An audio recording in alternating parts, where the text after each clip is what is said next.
Welcome back to Woke Wednesdays. Thank you so much for tuning in. Tonight is a very interesting night. We're talking about anti-blackness within the Latin community. My name is Hershey Sanchez. I'm second year doctoral student, host of Woke Wednesdays, and we have a phenomenal panel on the show tonight. We've been talking about so people are talking over me, but we'll forgive that. So we have a phenomenal panel on the show. So if everyone could please introduce yourselves, tell the people where you're from real quick, nationality, racially, whatever you want to say. Start on the second. Do you want me to start? Hi, my name is Eric Onsang, at Superfood Wine Onsang, Nicaraguan from La Costa Atlantica, the Atlantic Coast. If you watched the previous video, which you should, dope. That's all. So we're jumping Miami, Florida. No, Miami, Florida. Shout out to my Zoes. So we're jumping into last names. Okay, so I guess PC. My name is Andrea Hechea. I am Cuban and Dominican. I have received my master's in higher education administration. I've been out of school for a while, so dust. Okay, so my name is Jason Williams. I am currently last name. Oh, my bad. Yeah, right? That's what I was like. My bad. Well, you know, they didn't remember my name. Oh. They can't even pronounce my name. So, I am currently an undergrad student. I am studying theater and accounting, and I identify as Afro-Latina. My mom is Puerto Rican, and my dad was born in St. Croix. Hi, my name is Imani Lowe, since we're doing last names now. And I'm an undergrad student here at FIU. I'm majoring in sociology. And I am Guyanese and Belizean, and grew up in Orlando. I'm Cuban and Dominican. BT dubs. Yeah. I also grew up in Orlando. That's important to know. I'm Nika. I grew up in North Carolina. So. Damn. I was with a target on his back. Basically. But thank you so much for tuning in tonight. We're talking about anti-blackness in the Latin community. And I kind of want to bring up what y'all were just talking about when we were off the air. And correct me if I'm wrong, the conversation was that, so Cardi B is a Dominican woman, right? And Trinidadian. Oh, she's Trinidadian too? I thought she was full Dominican. No, she's mixed. Okay. She could pass as full Dominican. Okay. She could, yeah. But her parents She's look like like me. the same. Okay. Yes. Her parents look like the same. Caribbean. Racially, she would be considered a black woman, but I don't think she would be considered a light skinned woman. I think she would be considered like just a.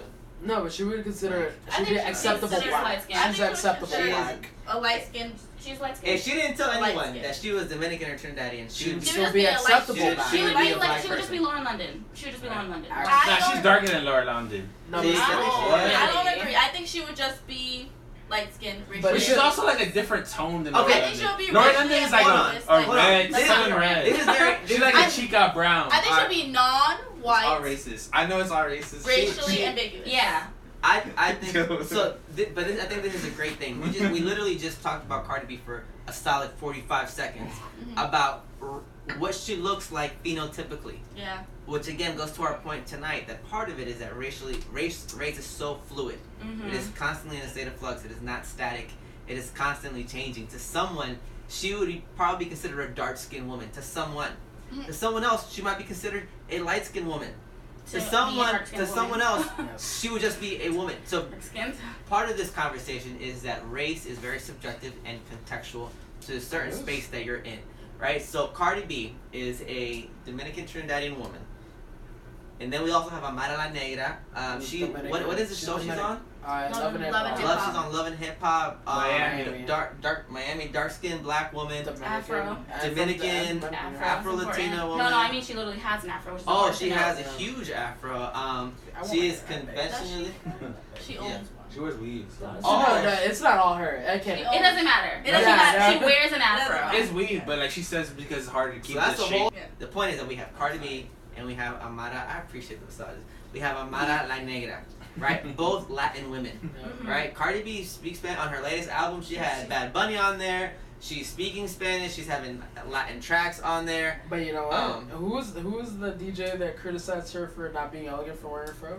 Oh, what was his name? But you know what? Nobody knows his name. He would have Oh, never. DJ, his name is Hollywood something. Hollywood. Yeah.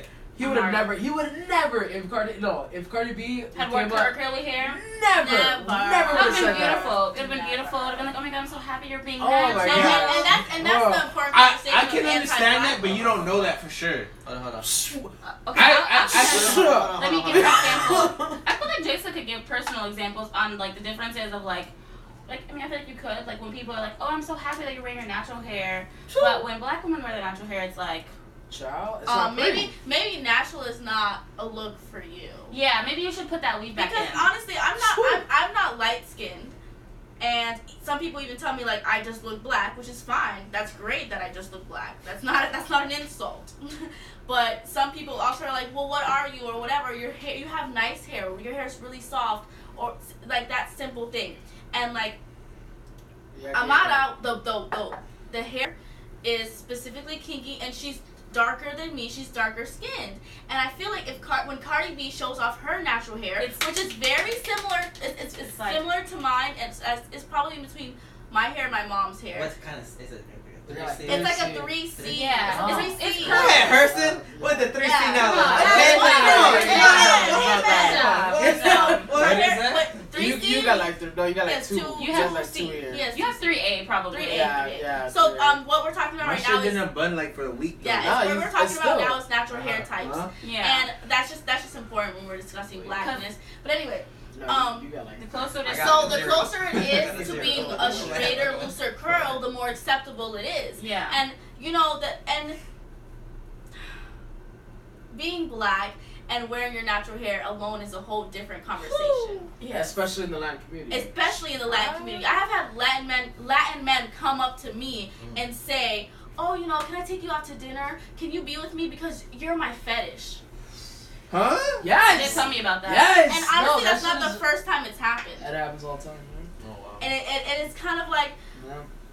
and I'm not gonna say that, you know, because maybe my skin doesn't reach a certain level of the spectrum that I get that type of attention, or my hair is in a certain like level in the hair category. What is the term? The hair types that I get certain comments. But honestly, I think it's facts. Somebody with 4C, darker skin that happens to be Dominican probably wouldn't get the same type of representation. And I think it's very important to understand privilege. Yeah, for sure. Wait, what is this C and A? Okay, so the hair types is basically measuring the curl, the kinkiness of a hair. For instance, hers is a type 3, mine is a type 4C. Yeah, So mine is the coarsest. Yeah, you can't run your fingers through it all. Like you was like. But you can if you moisturize correctly. Yes. That's a misconception. Silk pillows. But no, but she's absolutely right, because the thing is, though, it's not only external sources. I was telling them earlier on, dude, I had a conversation with my mom. She was saying, oh, when are you going to relax? ¿Cuándo te vas a dar de rizado en el pelo para que te luce linda? So basically, it's like, when are you going to relax your hair so you can get beautiful and you can straighten out your hair and this and that and the other? No. And I'm like, you understand how much effort I put? I wear my hair natural 100% all the time, because it took me decades to appreciate my hair. And in the Latin community, decades. I was getting my hair permed at 3. Okay? Yeah, It's real. And the thing is, though, in the Latin community, straight is beautiful. It's the same thing as in the African American community as well. When your hair is straight, people are calm. When your hair is out there, curly, and it's full glory, then it's like. And honestly, I think honestly, I mean, I don't want to take away from anybody's struggle, but I think being Afro-Latino or being Latin, I feel like it's when your hair, it's a little bit harder, because there's always like these expectations of beauty that you're supposed to have that I don't know, you guys can like yeah, that's all it is. If you're black and you have softer curl, if you're African American and you have softer curls, you're like the exception to the rule, because everyone expects you to have nappy hair. Everyone expects you to have nappy hair. I'm not trying to offend anybody, but the topic is blackness and Latin America, so that's why I'm talking like this. No, I agree. So when you are somebody like me who's Puerto Rican, or, you know, Dominican and Cuban, and your hair is a certain way, and it's not how people... Why do you look like that? Why do you look like that? Well, why isn't your hair like this? Have you done your hair? Did you do your hair? You didn't have time to do it? Like, even with me, like, I do have a softer curl, but, like, people are still like, well, I don't understand. Like, what's up with your hair? What's up with your skin? what's up with this, what's up with that. Like there's always question. It's like you have to like pass this test of like, why don't you, like, even in my own like family, I've experienced questions like about my sisters. It'll be like, oh, is like, because I have two sisters, they're both lighter than me, but they have different hair. One of my sisters has hair that's snappier than mine, and the other one has hair that's like, literally, you want, like, if you wet it, it just looks like Rico Suave. Like, it just looks. She has very soft textured hair. So it's like you'll be like, oh, I wonder if her hair is gonna stay like this. I wonder if her hair. Oh my gosh, Milani's hair is so beautiful. And my other sister is sitting there like, well, like, is my hair ugly? Yeah. You know, and it's like, you know, and even growing up, like, in the context of like, okay, like how we look as in like skin color. It's like, oh, you know, oh, like Milani is this color, Malia is this color, and then like, oh, you know, like this person is, you're a little dark, and it's like, why does it matter? Like, my mom has sisters. Like, one of my mom's sisters reminds me of Sade. She's literally so pale. Her hair is straighter than his hair. Like, literally, she puts rollers in it for volume. She has thin hair. Don't really, like, because I have a lot of ethnically different things going on in my family. So it's like, you know, people are like, oh, Shelly is so light. Like, Lori, how did you get so dark? And it's like, she just came out that way. And it's like, the farther away you are from blackness, and if you're in America, if you're from if you're from a Latin country and you move to America, the truth is, it's not even the farther away from blackness. The farther you are from being African American, the better. Yeah. That's what society makes you feel like. Well, yeah, and the thing is, though, it's in the comment that I made in regards to the importance of identifying your Spanish roots, it is only a classism thing. It's like how closer you are to being Spaniard, because that means your skin is lighter, that means your hair is softer, and even with the blackness, when you were saying, because I come from two different sides of the coin. My mom is she would what people would relate to as a red bone here. Yeah. My dad is dark. And so I have my aunt on my dad's side who she's like, and the support is unbelievable. My grandmother, my aunt, they're like, oh no, yeah, I used to wear my hair out like Angela Davis in the 70s. It was awesome. She has her natural hair. It's gray. It's beautiful. It's in a little tiny fro. And I'm like, dude, I want to be like that. I want to be comfortable like that. But then being raised by my mother, it's just really oh my gosh, you need to flatten out the edges, and it's always the edges. And I thought that was something that was only going on with my life, but then when I hear people, it's like, oh my god, I gotta flatten out my edges, I'm like, but why? Like, why is that even a thing? And people, it's, in the Latin community, the struggle at being a black woman is kind of in parallel to being an African American woman, because the thing is, though, is we come from the same place. Our hair is the same, the point is that you have to have perfect hair, you have to have soft curls, you have to have, because it's professional. Yeah, it's not professional to wear your nappy hair out. It's like beautiful. Unkempt. Yeah, no, it's the thing is that you have to go into a job interview. I don't know, you guys need to read Americana with the H at the end, because that book, OMG, I recommend it. Send me a picture of it and I'll post it. No, yeah, and so the thing is, though, you think that it's a struggle that you're going to. I'm a strong supporter of Pan-Africanism, because the thing is, though, is people are just like, oh, you think that you're the only one going through it, but being blackness in the Latin world, it's subtle, but it's still the same. Yeah. As everywhere else. But the thing is, too, I don't mean to cut you off, is what's like sad for me and what's hard for me is when, you know, you identify with all of these things that we were just listing, but then somebody that culturally is like African American is like, but you're not me though. Yeah. But you can't relate, you don't relate to it. You don't understand how hard it is for me. But you're completely different. And like even my dad, like I have a sister that's like 3 months. She's just a baby. He's like, she's not black, and I'm just like, you can't say that. Something from that small of an age, you can't say that. But fair skin is power. Yeah, but it doesn't matter how fair my dad is the black. My dad is the one that's from the Virgin Islands. He has darker skin, and he's attracted to Latin women, so non-black Latin women. Yes. Non-black Latin women. So my little sister's mom, my little sister's mom is Dominican with fair skin. So my little sister has lighter skin, but it's like you don't know what struggle she's gonna deal with, no matter how light her skin is. But that's like the Cardi B thing. Like, that's exactly the Cardi B thing. Like, you don't know what struggle she had, and you don't know. Yeah, that is the Cardi B thing. Cardi B herself has said at the strip club, darker skinned women do not get as much work. There has been times where I have been less talented, but I have still been chosen to work because of my skin. She said that out of her mouth. All right, but that comes from the same place as your little sister. Like, I'm just saying that. I get. I'm just saying that. Yeah. I'm just saying that. I feel like that's what I feel like we should go into colorism, because especially in Latin America. Yeah, it is. Yes. But like, I know this author. This is very Latin America.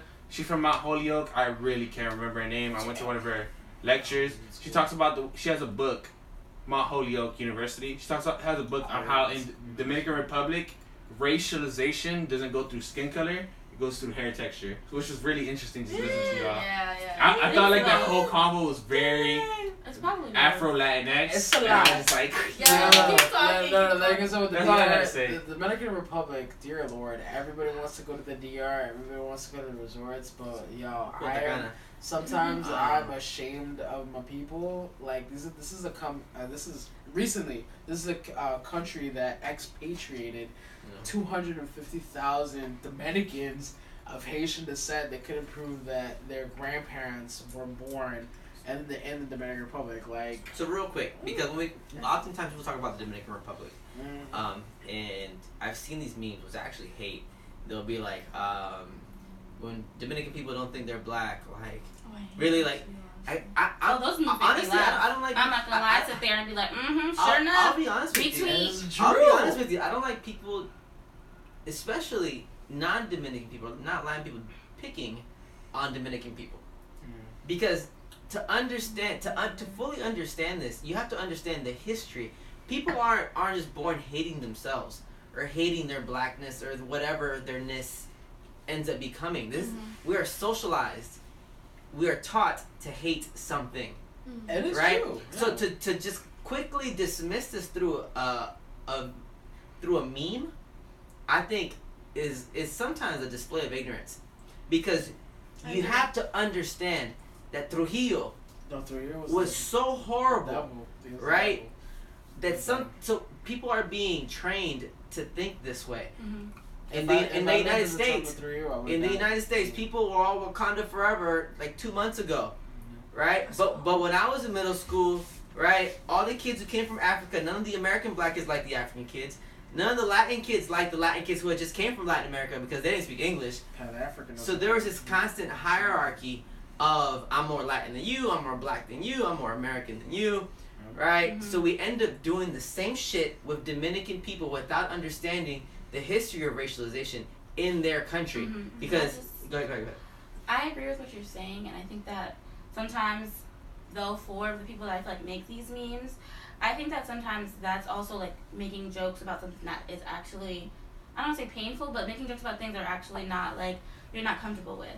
I like dark humor a lot, and I think that I don't agree with you simply because you come to America. Yeah, I don't agree with you because a lot of the times those memes are about Dominican people who live in America. Dominican people who live in New York, Dominican people who live in Miami, Dominican people who live wherever. Two different populations. And it's okay to be ignorant in the Dominican Republic. Yeah. It's Is not it okay? No, but it's like it's okay to Dominicans to be ignorant in the Dominican Republic. But when you come to America, you have to wake up. Both of my parents were not born in America. My parents, in Belize, my mom always says it, and even other Belizean people I meet, a lot of Spanish Belizean people I met, I literally, when I was in LA, I went to a Belizean church. Everybody there was Belizean. And a lot of them looked like, some of them looked like Kirsten, some of them looked like me, some of them looked like Jasa. It was just like, it was all types of mixes going on, because Belizean people always say we don't see race. And they even say it because it's on their flag. There's a little brown guy, there's a little Spanish guy, and they're like, we're all Belizean, we don't see race, boom, boom, boom, and they're like, yeah, ooh, Belize. It's just like, we just see Belize. Yeah. But when my mom came to America, she had to like wake up and realize, I'm not in Belize. I can't be sitting here being like, I'm Belizean. I'm not black. I'm Belizean. Because she had to wake up and realize in America she was a black woman. she had to wake up and realize in America, these are the struggles I'm going to have to deal with as a black woman. My mom may not have dealt with race, but she dealt with colorism. My mom feels like the black sheep in her family because she's the darkest person in her family. And you know what she did? She went and married a dark-skinned man and had dark-skinned me. And I'm like, low-key think I'm her favorite because I'm the darkest. But literally, you know, my mom was like, yeah, we don't really see race in Belize, but we see color. She admits that herself. So in the Dominican Republic, I feel like the Dominican people that come to America, you have to have that moment where you wake up yourself. She believed, my own grandma is very color struck. My own grandma, very color struck. I love her, but she's very color struck.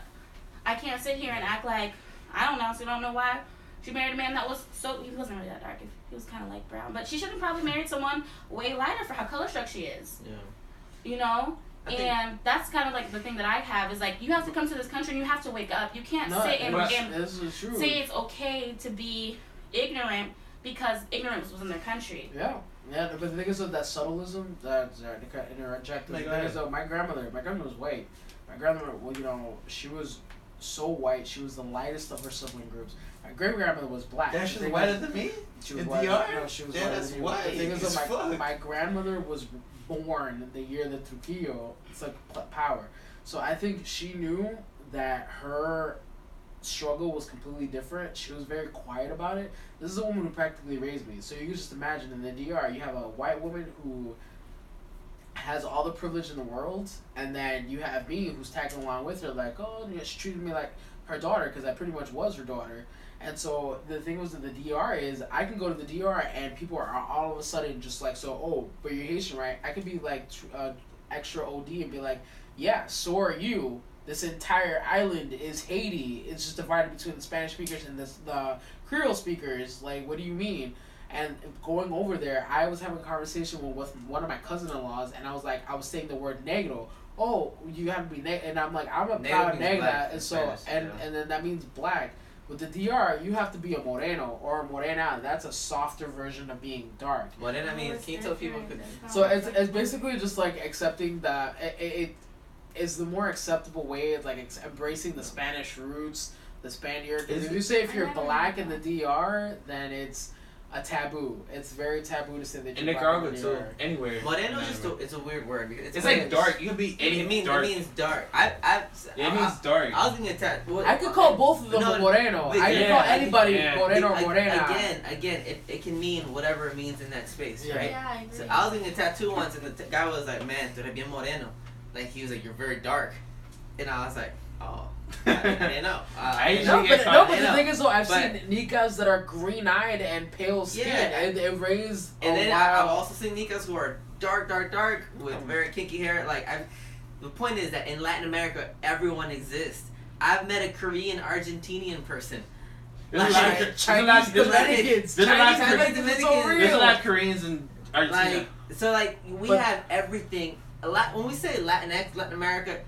We're just really just kind of demarcating a geography. That's really all we're just kind of doing. But when you talked about blackness in Latin America, you cannot discount the racial cleanses that have happened. Like Argentina. They have a whole phrase. Argentina. The thing is, there's a whole phrase saying advance the race. I don't know how you say it. Mejorar la raza. Mejorar la raza. Yo, I grew up hearing mejorar la raza like crazy. It's just terrible. You had mentioned, I think it was where it's acceptable to have.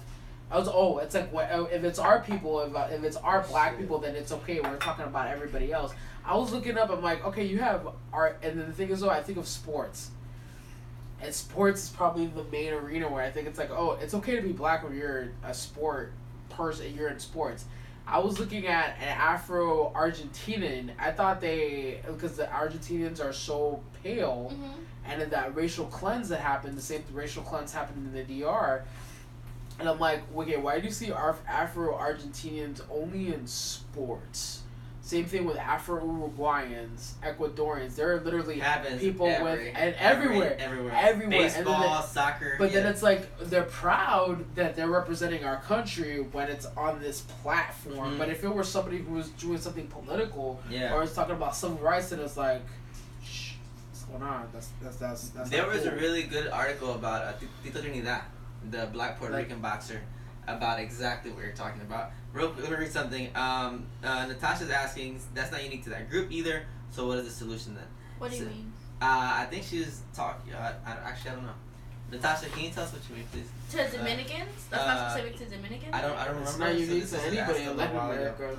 Wait, actually saying, that's my hermana. Hi, talking about you. Hey, you know, that's my APM. What's that? Well, she pledged me. Wait, I Hermandad de Sigma Iota Alpha Incorporada. Yeah. I have no idea what Latin she said. sorority. I have a question. You're so Shout out to Alpha Phi Fraternity Incorporated. I have a question and kind of like a statement. Go ahead. So like, I went to go see Juno Diaz. He's Dominican author. Oh yes. For his kids. Amazing author. Amazing author. He Yeah. won one of those prizes for writing the books that are amazing. But he wrote a kids book recently called Island Born. And during it, he was talking about, he's like, yo, Dominicans get a lot of shit for being like they're not black. But like, yo, you have to understand what the fuck not being black means to Dominicans, right? And I think the only time I ever understood what mejorar la raza meant was when I read Frantz Fanon's chapter 3. Mejorar la raza, what does that mean? Mejorar la raza, I kind of mentioned it earlier, that's why I repeat it, means to better the race. Terrible. Just terrible. Anti-black, anti-indigenous, anti-anything that isn't European white. Think make America great again. Yeah. Yeah. What my dog said right here. She real. Kind of shame. But, so like, in chapter 3 of Frantz Fanon's Black Skin, White Mask. Huh? I see you looking at it, yeah. I can pull it up? Yeah, sure. Appreciate it, dude. It's a phenomenal No, but I mean, he's absolutely right. The thing is, though, it's with racism and colorism in the DR. There was a whole. You get into the military and then the coup because then after Trujillo was assassinated. But it's older than that. No, it's definitely older than that. But it's the continuous. This cycle because you had Joaquin Balaguer who took after Juan Bosch, who was a completely leftist liberal, and then he was taken out of power because of the DR military assisted by the U.S. Marines. So there's like a yeah, and I understand I that. didn't But finish. Juno Diaz points is like, yo, Dominicans get a lot of shit for being like, yo, they're not black. But like, he was talking about discussing with his mom and his sister. He's like, yo, his sister is black. Like he's I don't know, he's not as light as me, not as near as dark as anyone here. But like, he's brown, I guess. But he's black. He's a black man. And he's talking about his sister is like undeniably black. Mm-hmm. And his discussions, she studied Afro-American studies and talking to his mom. He's like, yo, my mom isn't the same person she was 10 years ago. We've really been breaking that down. Like, mejorar la raza, it's not there. He's like, we get a lot of shit, but like, yo, this is our existence. And I feel like Frantz Fanon like studied that. He's like, yo. And he did it from an English colonial island, which the process of being racialized is completely different from Latinx or French colonialism. And he's like, yo, like, these people thought of whiteness as a way of existing and saving their family. You know? And I'm not saying that's an excuse. I'm not saying that's an excuse, but I'm saying you have to talk to someone like that differently than someone who's just a white make America great again. No, I completely agree. I just can't agree simply because, as I said, like, You have to talk to them. I just don't think you do, though. I just feel like there's all these kind of things in everybody's country. Like, if you think about it, black people in America are taught to, in so many ways, even advance their own race. A lot of black people want light-skinned babies, right? A lot of black people want rich, ambiguous children, all right? And there's reasons for that. There's reasons that a lot of black people are wanting to date foreign girls. They want white women and all of that stuff. We're all taught to kind of separate ourselves from blackness as much as we can. How can we get away from blackness? How can we get away from this thing that we're taught is so horrible? And I get it, because people in these countries are whiteness, they're doing better. So you want to like do better. You want to get better. You want to like get away from that. And like I understand, like my other grandmother literally like married, and I think I said this to my family before. I think my grandma married my grandpa because he was Portuguese and black. I was like, I think she married him because I said to my mom, I was like, I think grandma married grandpa because she was like, gotta get out of this, out of blackness. My grandma's Amerindian, which is like, she is kind of like explain that. No, but yes, explain that. in Guyana, my grandma is Amerindian, which is like one of like native people. She's black and Amerindian, so one of the black people that are like, not black people, like the natives of indigenous people of Guyana. and she's also like black, because black people exist in Guyana. But my grandpa's also Portuguese and black. So I feel like she married my grandpa to kind of advance her race. Her first son literally is the palest person ever. He has hazel eyes and everything. He is like literally what they were like wishing for. My dad came. My dad is my color, a little bit lighter, maybe in between me and Jasa, and it was like, whoa.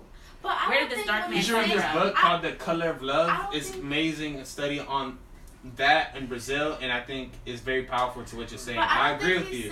But I'm not going against that. Yeah. I'm just asking for like, I don't know what we want here, right? Like, what do we want here, right? Do we want like Latinx inclusivity into capitalism, into businesses? But I'm sorry. My point is that whole thing of like, as I said, of learning your environment. Yeah. I don't think it's fair to say that they can think like this because like. I'm like, not. I mean, talk to them different. That's I'm saying talk to them different. I get that kind of. Are you kind of just like fed up? Yes, because you should be fed up. But like I shouldn't be fed up because I'm light skinned as fuck. But I don't need to be fed up. I'm not dealing with that's that. your But I feel like the reason And that's what I'm memes saying. exist is because But I like, should deal with that work. Okay, She shouldn't. I'm considered I consider myself an Afro-Latina, right? And I'm not African American, but I've seen memes where it'll be like, oh, like if you're dating a Spanish guy, you know, and you're black, you probably are gonna be uncomfortable when you go home to meet his family. There's a lot of memes that say things like That's that. real. I mean, that is very real. And That is a factual I'm not meme. even African American, which is what they all say that it's actually the problem is African American people. We all pretend that's what the problem is, but the problem is blackness.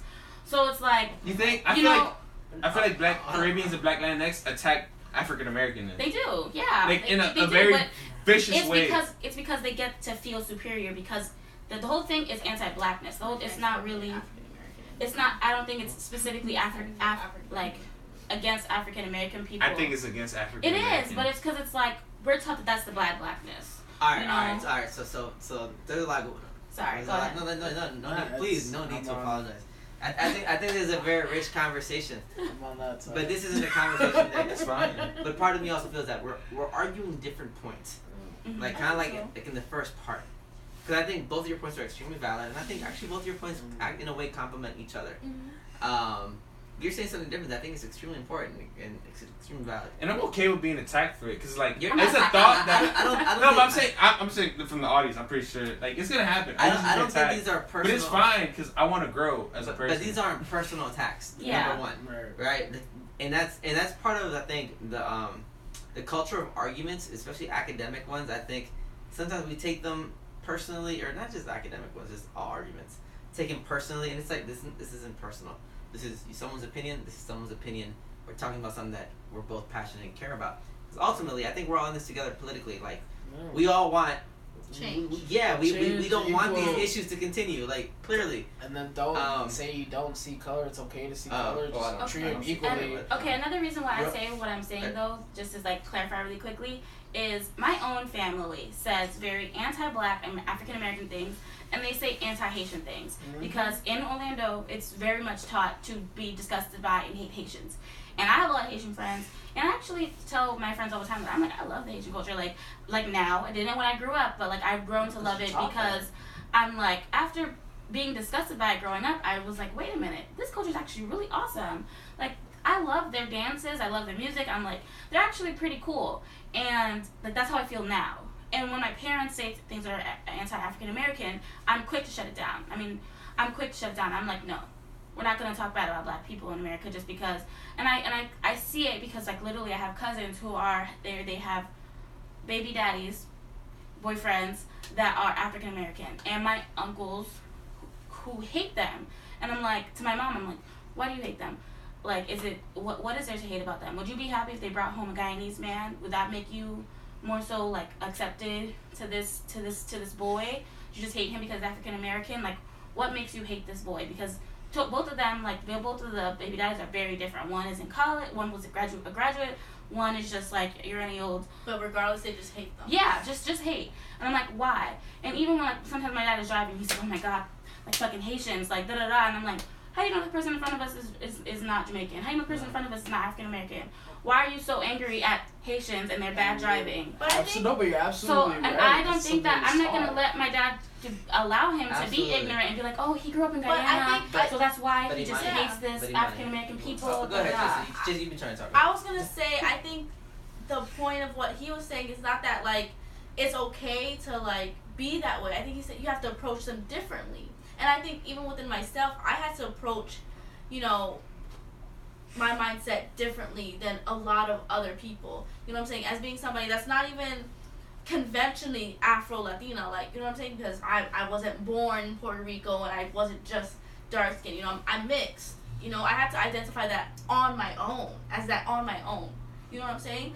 So like, I don't know. I think one of the best examples. I think one of the best examples is Dr. King, and I know we always oftentimes compare Dr. King, Malcolm X. I think you and I were talking about this. Yeah, we're. Interesting. But I'm very pro Malcolm. Anyone who knows me knows I'm very pro Malcolm. I love Malcolm for reasons that probably a lot of people hate him. And I didn't realize I was pro Malcolm until I saw Black Panther. But I'm also extremely. Killmonger? I'm also extremely pro Dr. King though. Actually, yeah. Dr. King used the language that we all benefit from.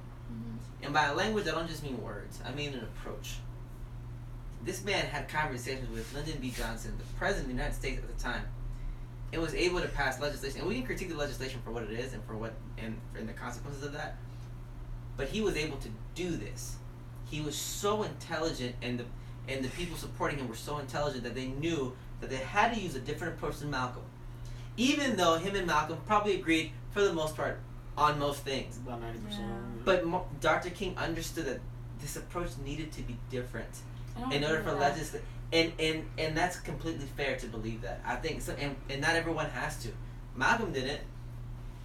But because of Dr. King and SCLC and all yada yada, right now we get to and by I say we, I mean also non-black minorities in the United States. Yes, because non-black minorities also get to privilege off the rights that black people fought for in the United States, right? So my point is that we don't have to agree, right? And I think your point is completely fair and completely valid. So is yours.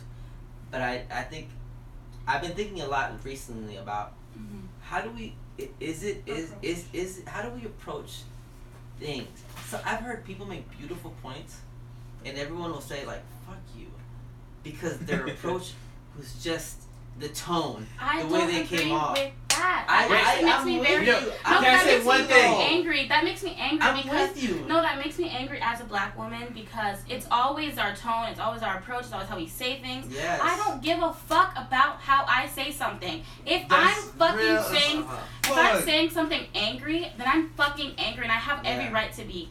If that's to me that line of thinking of placating people because of what they were raised and taught, whatever, is kind of like why there gets to be white boys who are like literally 17, 18 being called children. Okay? Oh, he didn't understand because he was a child. Well, then why the fuck does a 10-year-old black boy have to understand the consequences of his blackness?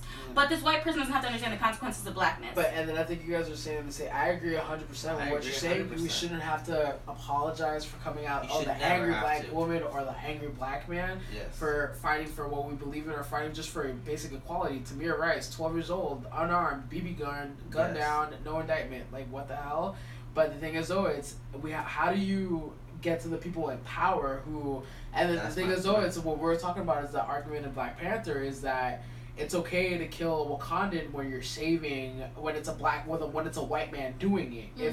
When the Killmonger reference, it's like when it comes to Killmonger, it's like, okay, so you have somebody who's an extremist, who's a sociopath, but then you have somebody like Malcolm X who said it's like, hey, if we have to pick up arms, we have to pick up arms to defend ourselves. It's when you come to that angry part, it's always looked at negatively. So then it's like, okay, so if that's not how it's gonna happen, what do we have to do in order to make it happen? And then when it comes to Dr. King, I personally think that he knew how to speak the language. He knew how to say it calmly and in a white, acceptable way. We shouldn't have to. We're not forgiving any of this. Dr. King was a brilliant man, but it was like, ultimately, we shouldn't have to do any of this. Absolutely, I'm so with you, 110%. But the thing is, too, I wanted to say like my thing is. Hold on. She's just talking. I was raised the opposite of the norm. So like that's why I wanted to speak, because I think it is important, like Iman, and I don't think I'm arguing with what you're saying at all. I think I'm saying something more in the lines of like what he was saying, because I think he was just saying like with everyday issues. I don't know if that's what you meant, but that's how I took it. So like with me, I wasn't necessarily raised that my dark skin was bad. For me, it was like always pointing it out, always being like, oh, you're so different, you're this, you're dark skin, morenita, my negrita, all of this like positivity. But I was like, okay, but why can't I just be like my cousin though?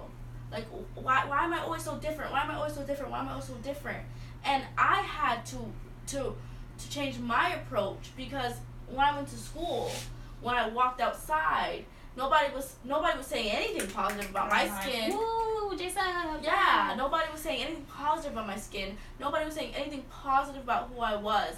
And I think sometimes our family, like, and my mom said like 2 hours ago, our family tries to protect us, or even if that's how they genuinely feel, regardless. You know what I'm saying? They try to protect us, and they love us even with our faults that society gives us. But no matter what, I had to learn for myself how to approach the situation appropriately. And I think that's why I can understand what they're saying. But I completely agree with what you're saying as well.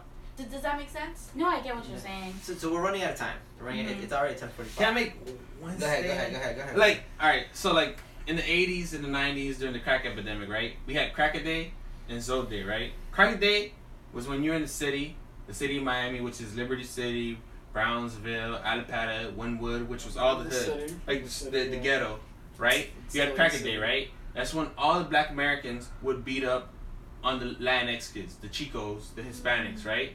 They would call them white boys because there was no real white boys, and majority of these people were Puerto Rican and Dominican, so Afro Latinx, right? Mm-hmm. Or the ones that couldn't blend in with them.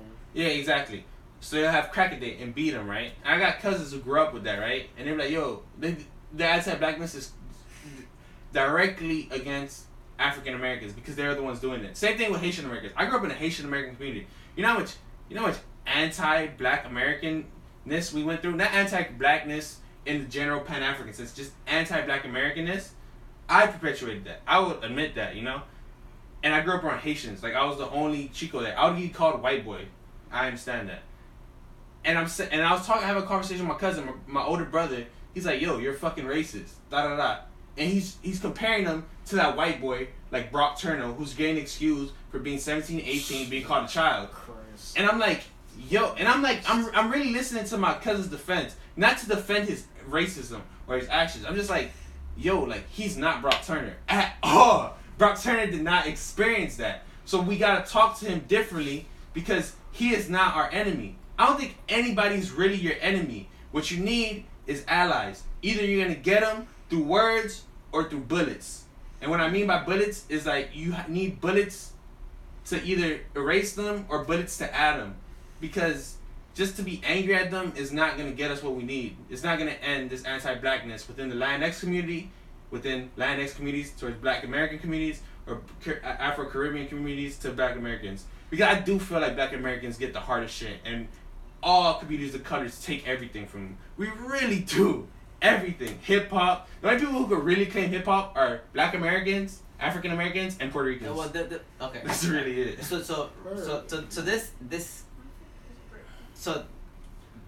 is a very powerful conversation, and I think I agree. I fuck with you though. Like I really feel you though. Like you know, I feel you. I just want you to know I feel you. That's why I clapped you up when you're saying like, oh, I don't need to be sorry. You don't. No, you really don't. And I respect that because that's power. That's powerful. You know? I think you don't need my approval for anything. But what you're saying is, I'm completely with Eric. You're so yes to all this, yes to all this, yes to what you're saying, yes to some things he's saying. I'm kidding. No, but I think we need everything. We need everyone. We need everyone. We need this. We need this. We need all this. Because I'm thinking of the ultimate goal. I don't get in arguments just to argue with people. I get into arguments because I'm thinking of ultimately what are we arguing for? Mm-hmm. What is the purpose of this argument? So this has been a very interesting episode, a very powerful episode. I think a very needed episode. I think we need more. Lately, I've been like saying like we need a lot more part 2s and part 3s. I think this is one of those. I don't know how y'all feel right now. I don't know how y'all feel. Did we just touch the tip of the iceberg? We did. There's so much more to But unpack about this. This is a type of conversation. I don't know how y'all feel. Oftentimes, I hear my friends, especially like my non-white friends, be like, "Yo, we need honest conversations about race." And I'm like, "Are you sure you want that? Because when that shit really pops off, you might get your feelings hurt. Yeah. I don't care if everybody looks the exact same in the same room. People might get their feelings hurt." Yeah. And I think this is one of those conversations where it was very unsanitized. Everyone said, I think what they were really kind of feeling like, and I think that's dope. And I think those are real, honest conversations. I don't know what y'all think. And please feel free to talk. You have 30 seconds for each person. Tip of the iceberg. We need more conversation. Pan-Africanism. I'm definitely supportive of. Jason? I said 30 seconds. Oh, that was. I don't have anything to say.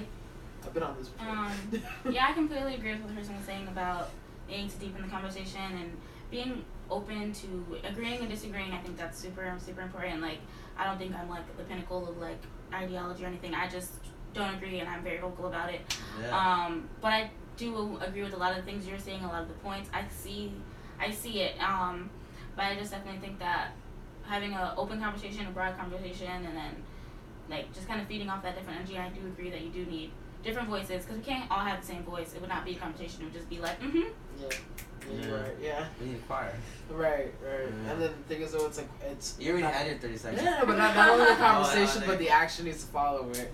Yeah. We can Yes. talk all day until we're blue in Yeah. the face, but the action needs to follow the conversation. yes. I'm just thinking, like, I really appreciate having this discussion. Is very important. I think that there's a lot more that needs to be done. What needs to be done should be discussed at all points, from the audience to the panel. And I think that what do I really think? I think, like, when you said Pan-Africanism, I'm more like Americanism. Everybody who was put on colonialization in the Americas has a shared history as well as Pan-Africanism in their blackness and their genealogy. And I'm more with the genealogy because I could work with it more, just politically, for my communism. And I'll be honest, I think the more I live, the more I read, the more experience. I think the more I kind of go with you. As far as like genealogy, like we've all been so colonized. We wouldn't think of ourselves as black people, as Latin people, as Hispanic, whatever, if it wasn't for colonization and the rise of capitalism. Right? Just people. You would be a person Not even in Africa. people, just Because in free. Africa, in Latin America, we had our own tribes. Just our Indigenous languages. people had their own tribes in Africa. Like, people didn't start referring to them as African, black, and all this stuff until rise of capitalism. Edward Said, Edward Said, Orientalism. phenomenal book. Cool. But yeah, Excuse me. yeah. So Sorry, I apologize. so yeah. So I feel like a baby now. I don't know. I think it's important for us to think about how we can move about this significantly and politically. I think to me those are ultimate goals. I do wonder, like, is race a concept we want to hold on to as racial minority? Is that something are we sure we want to hold on to? We protect it a lot, but are we sure we want to hold on to that concept? That's a whole nother conversation. But thank y'all so much for tuning in tonight. I know I didn't get to read a lot of people's comments and questions, but this conversation was it needed to be unsanitized. It needed to just go where it went. With the Band-Aid off. Just no Band-Aid. So thank y'all so much to the panel. As always, y'all are dope. Y'all are brilliant. Thanks so much for stopping by. I wish I had more wine. I'm so sorry. We need to get a wine sponsor. Honestly, you need to be They were sponsored. gonna go to the whiskey. Start tagging the wines. Start tagging them. I am going to. Get sponsored by the wine dealers. Start tagging them. Coppola wine. I would love to have Hennessy sponsor. That's No. fine. Yo, Well, you have to- Hennessy sponsors. Yo, I'll be on.